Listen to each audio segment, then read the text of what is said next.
We've been seeing some extraordinary work in the UPI work group.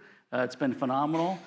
We've had Black Knight from before did a bunch of work that proved out to the large degree what the UPI model is. And we had that at the last conference. And since then, CoreLogic has done a very similar exercise and has also kind of give a lot of backing to those same findings. You guys know who Matt and I are, I hope, by now. Yeah, he's the chair, he's standing, I'm the vice chair, I'm sitting. That's kind of how it works. Yeah, someone said bodyguard before. That was funny. So we're going to talk really quick about model versus encoding. We're going to talk about the UPI update, which is something that we're planning to do to catch some of those outliers on what the model can cover.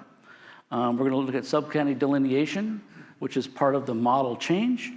Parcel encoding, which is another part of the change, and how we might do include hyphens, for example, or include the special characters that are sometimes coming from the counties.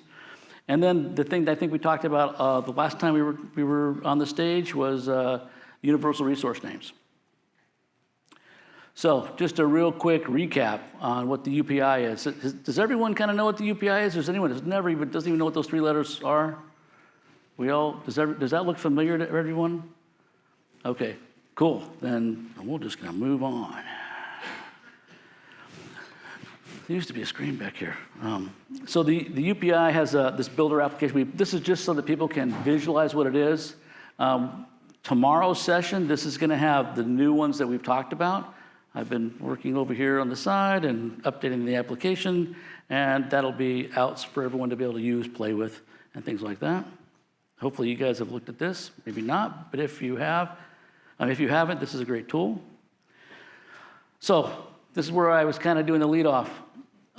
We've done a lot of research into the viability of the model, which really means, does the UPI work?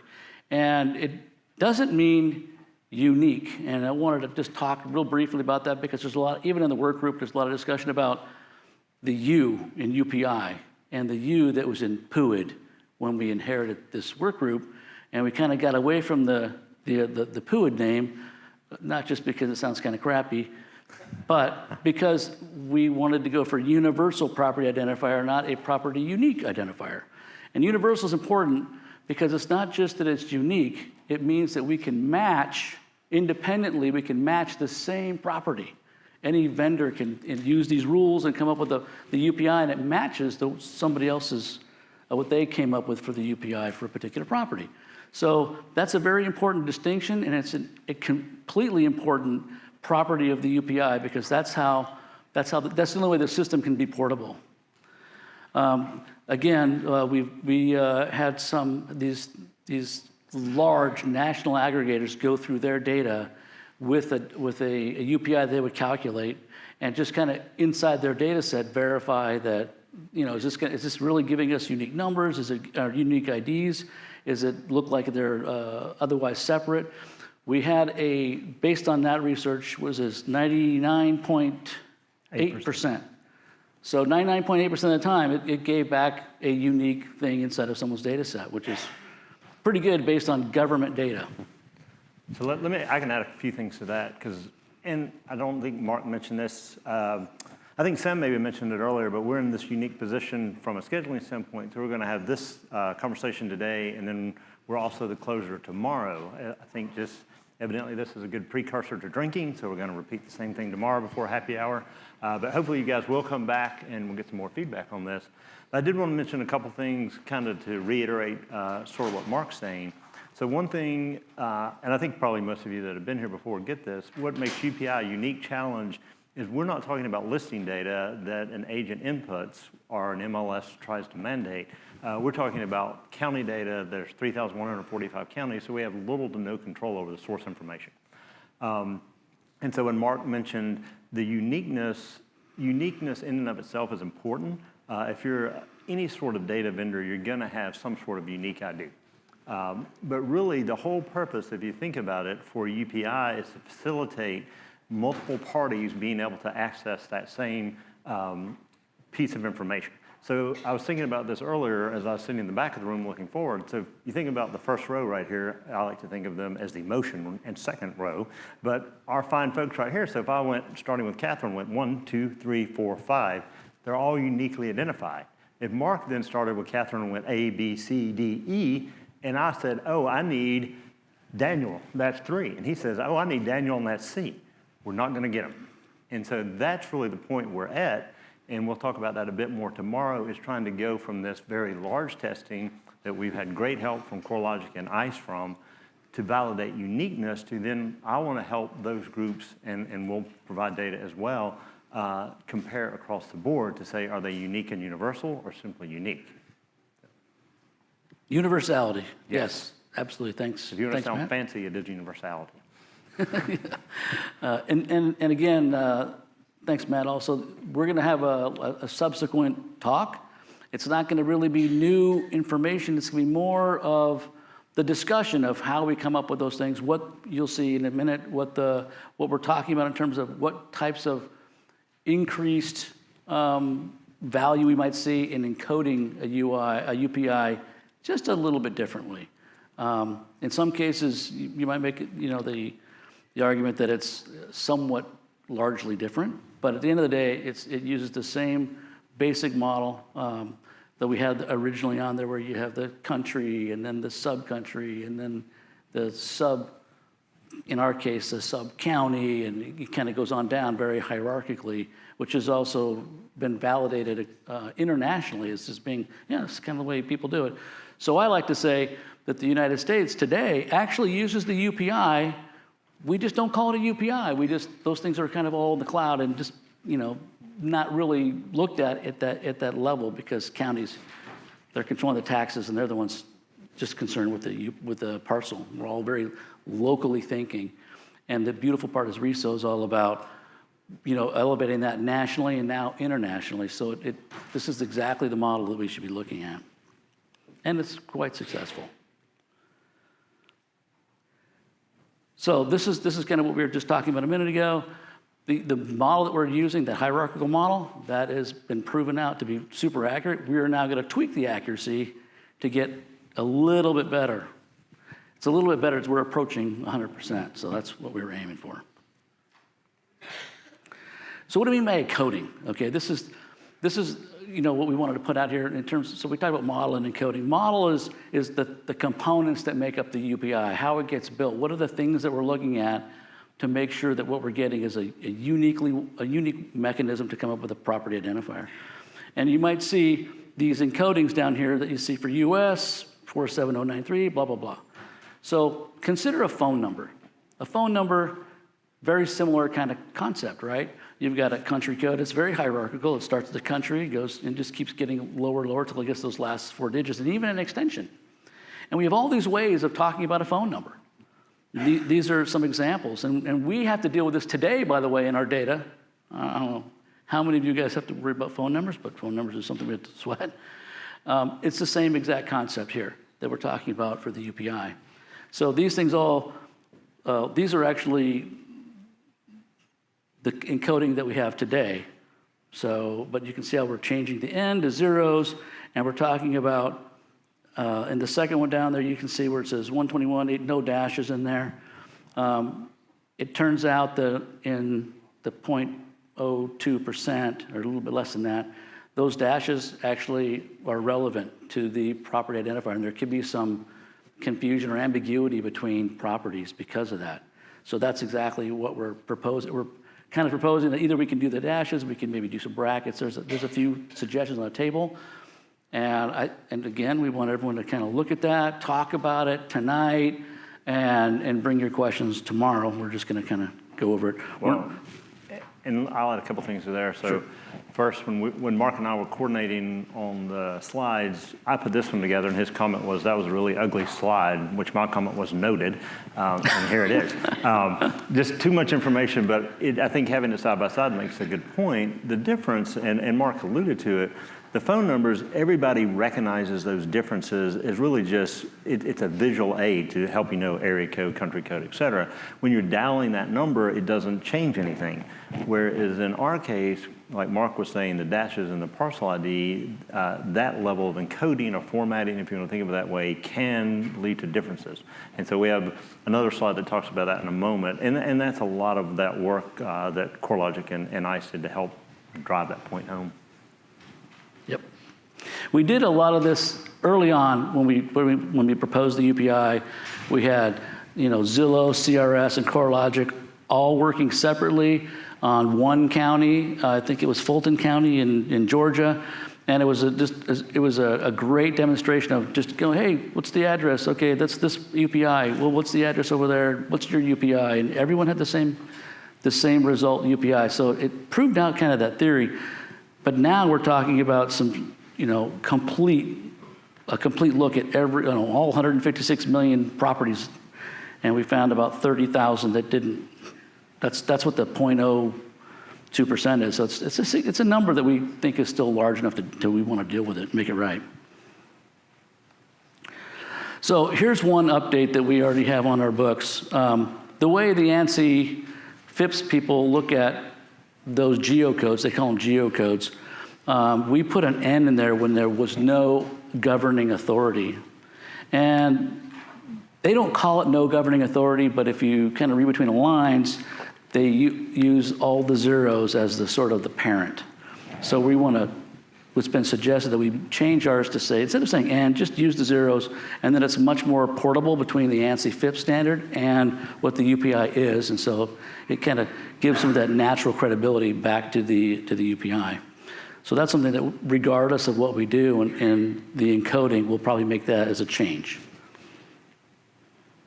I can take this one. Yep. And this is kind of what Mark was saying earlier. And if you don't know Mark and I very well, Mark is much more a developer and I'm much more of a data person.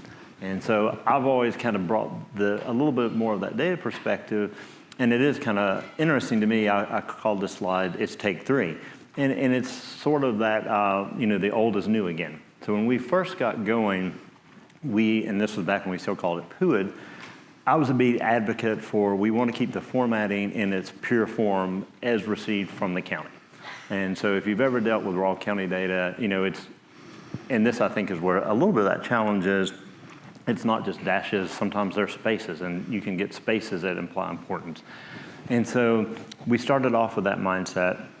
That was, I don't know if it was technically a version, but that was the mindset we had. Then as a group, we said, well, for simplicity, easier to use, and also to try to help with universality, let's remove that formatting. Because a lot of times if you deal with large sets of data and there is not any duplicity in removing formatting doesn't create duplicity, you're not going to store, if you get this a lot on the East Coast, you get a map, group, block, and parcel. So there are 4 parts that make up that parcel number. And some counties might have a space in between each one. Sometimes they might have 2 spaces if it's normally a 4-character field, but it's only a 2-character number. And so this sort of second iteration was, let's collapse all that. So the thinking there was, by collapsing it, if CRS does it this way, and we keep the spaces, and we kept them all, but CoreLogic only had a space in between each one, then we're calling the same thing something different. And so the thinking was, if we collapse it and remove the formatting, it will help with that universality, or I like to think of it, increased matching. So that was kind of the second iteration. And now, after we've looked at a couple much larger data sets and the number that Mark mentioned, we're revisiting that issue to try to find that balance, because as we've said, probably to the point that you guys are all sick of us saying, this uniqueness in and of itself isn't the be-all, end-all. It's the universality. And so that's really where I feel like our sort of next phase is. And I think it was Josh made this point in our last work group. We want to have as much confidence as possible before we roll out this change, so we don't a lot of iterative changes. And to me, that's kind of what we want to do, is if we can get at a minimum 2 companies, we can get other people to participate. But if we can say, I have this, I have this, I have this, and do some of that legwork, then we can say, yes, it does make sense to keep this format.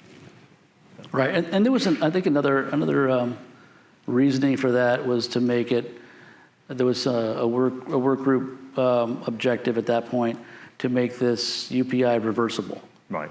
I don't think we really need to make it reversible, and in fact, at this point in time, we're considering some new things like potentially using hashes, and so there's a lot of revised thinking, I think, that's also come about as we've gone through and started using these UPIs.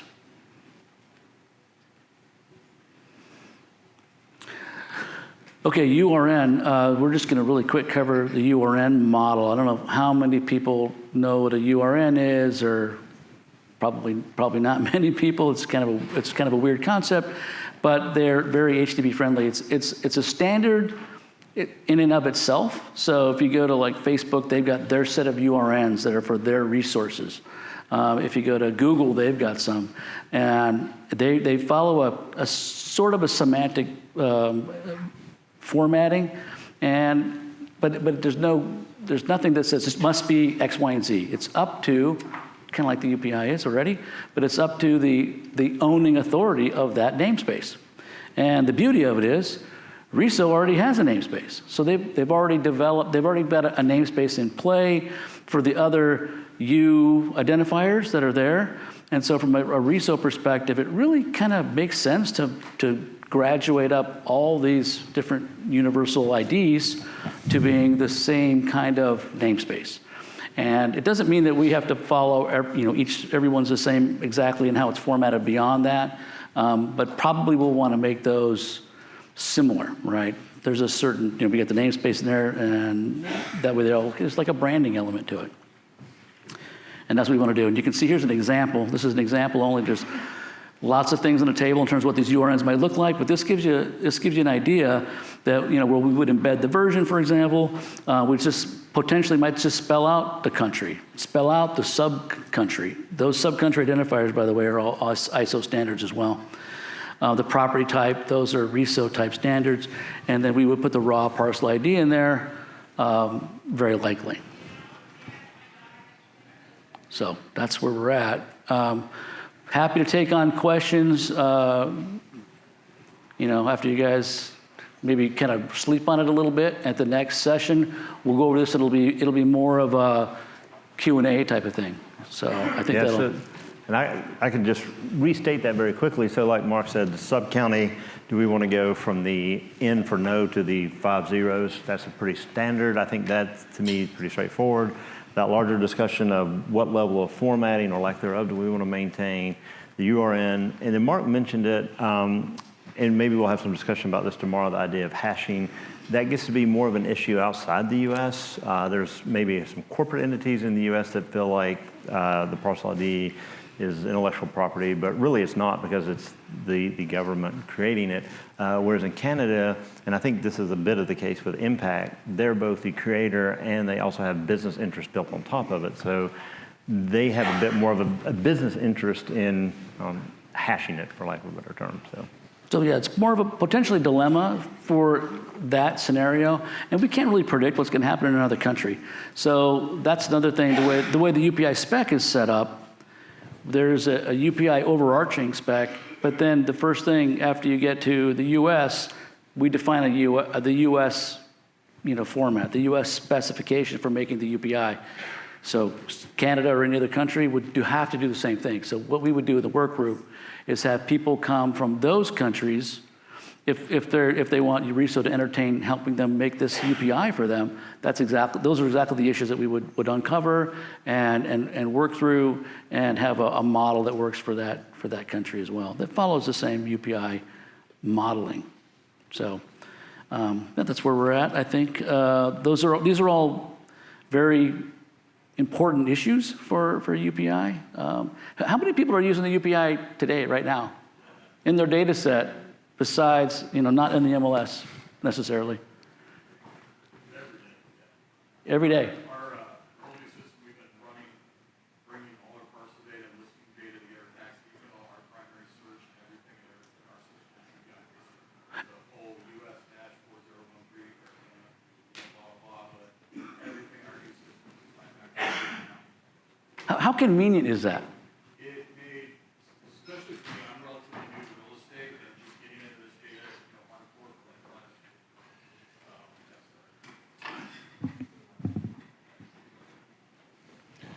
Yeah, for us, it made a huge difference. For me, just getting into public data, I quickly saw across all of our data warehouses, all of our data, that we had issues with this universal parcel ID and UPID and everything else. Once we stopped, it felt like at its point we were kind of against this a little bit, but once we fully went into it and just went with our new system and kind of said everything's UPI based instead of trying to half in some of what we had already done, it started moving forward. We started delivering things a lot quicker, and we had less conversations and less hitting the head against the wall of trying to figure out how do you break apart this additional parcel and everything else happening. So made a huge difference. That was Arizona, right? Yep. So Arizona's, I don't know if everyone knows a little bit about Arizona, but Arizona they kind of build out their own public records, which is super valuable, a valuable asset to have in the MLS. And it was probably one of the first MLSs, I can't say for sure if it was the first, but it was the first I'd heard of when we were working on that, or when it was being worked on, to have a property-centric database. So all the records go in, they're all properties, right? There's listings, it's a different mechanism, and the listings all belong to a property. So you can see historically all the listings that were ever on a property, et cetera. And it makes things very convenient, and I think those guys rolled out the showing system too, right? And so now you have to know about a showing on a particular property, right? And because you don't want 5 people claiming to do the showings for one particular property, as an example. Yeah, go ahead. I was just going to say the new system that we've been working on is very much where we've had our tax systems before, and you'll go in and you'll find the listings that go along with it, right? Using the UPI and bringing everything in, what we've been able to do now is literally you can go in and just type in a UPI and it takes you to a landing page, and depending upon your access, you have the tax details, and then you can see the listing history on that property. You can see everything via the UPI on ours. So you favored a UPI, you favored that property for the future. Yeah, perfect. Yeah, so it's all kind of unified. That's a really good example of exactly how the UPI can really benefit everybody. Sure.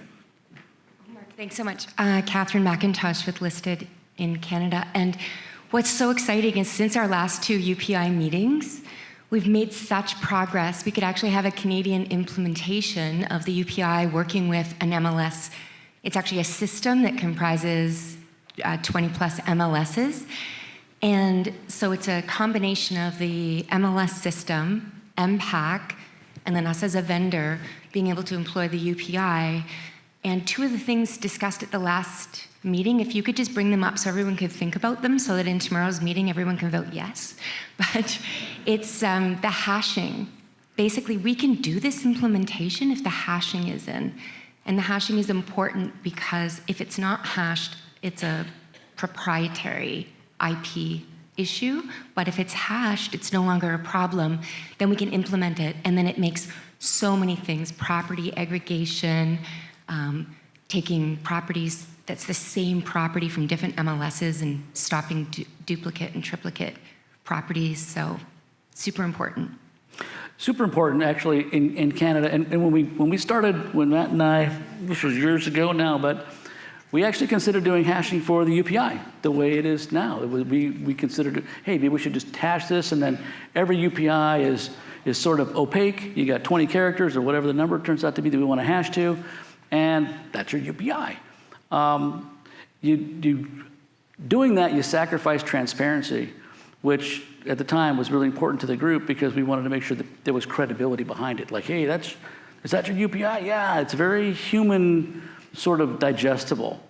And so that's why we kind of didn't go with hashing, but we weren't really confronted with the impact model at the time, right? So that's a different situation where, that they want to obscure it or make it opaque so that, that they're not really giving out the actual roll numbers in that particular case, but they're happy to generate these otherwise unique hashes, and really it would serve the same exact purpose to anyone that's a downstream consumer of the UPI. So we just kind of tabled the idea, but now it's resurrecting because Canada is really advancing in their desire to do the UPI.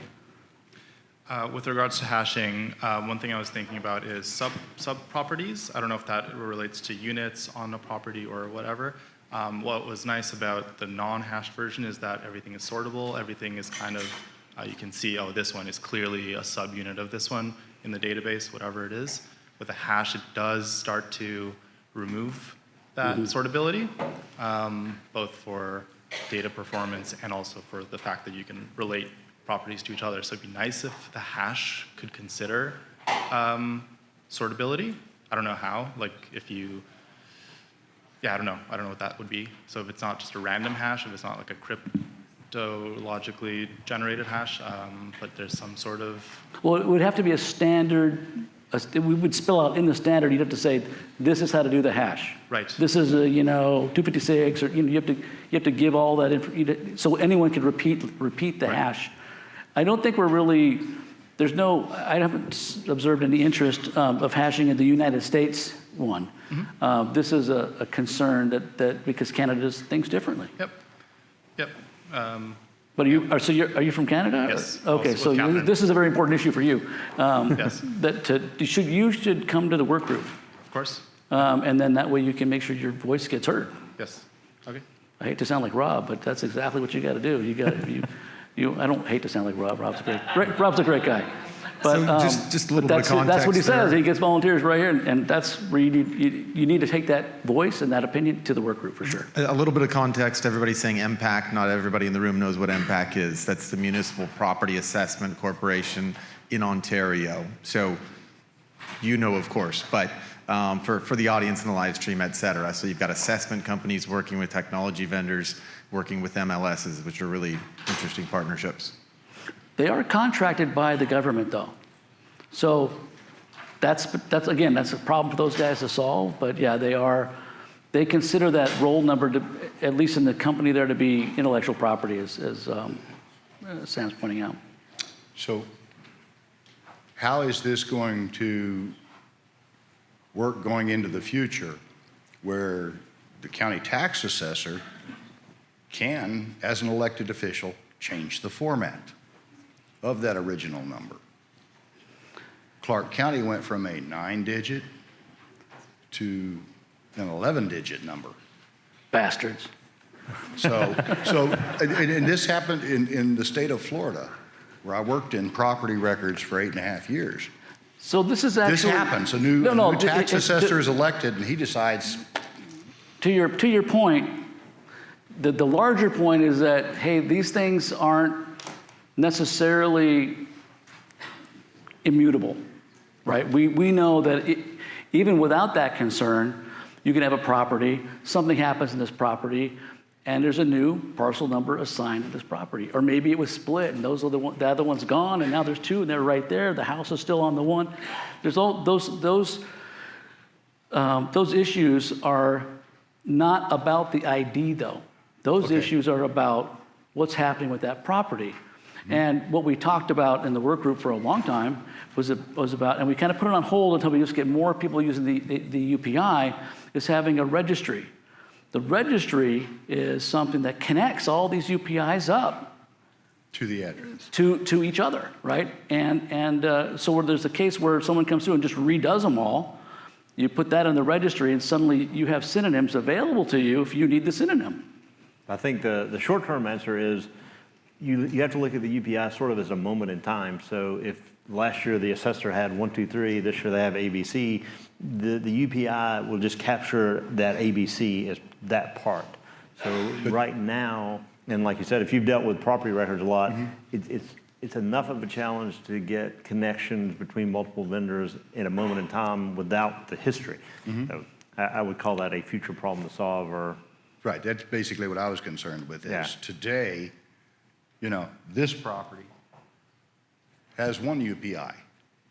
And next month, when the new assessor is elected, 2 months later, this property has a different UPI. right. And that can happen, and we have thought through that in the group. Yeah. And I think we're a couple minutes over, but I just want to make sure that we got a question over here. Yeah, just a quick one. In regards to MLSs and MLS systems, where are they at in terms of adoption and making this a required field? So that when they're keying in a listing, it's auto-popped and it just... Actually, the UPI is a required field today. It is. Today, there's 2 UPIs that are in the data dictionary. There's a regular, like a property, what we call a property UPI, and then we have a sub-property UPI.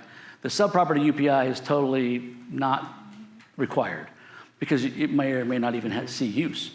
But the property UPI, and this is Rob's favorite thing to say, if you're tracking this property ID, then you need to track the UPI property ID, and here's where it goes in the data dictionary. If you're not tracking it, then you don't have to do it. Right? It's the same with that's the same philosophy that's laid out for data dictionary. So it is in there today. What we might do, and we'll cover this next time, is we might actually, in the data dictionary, just say, hey, here's the version 1 UPI, and here's the version 2 UPI, and that's all in the listing. In fact, all the components to make a UPI, there's a spot for them in the data dictionary in the listing. But we'll talk more. This is all to be continued. I'll give you the visual cue.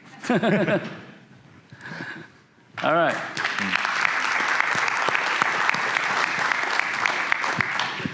Yes, thank you.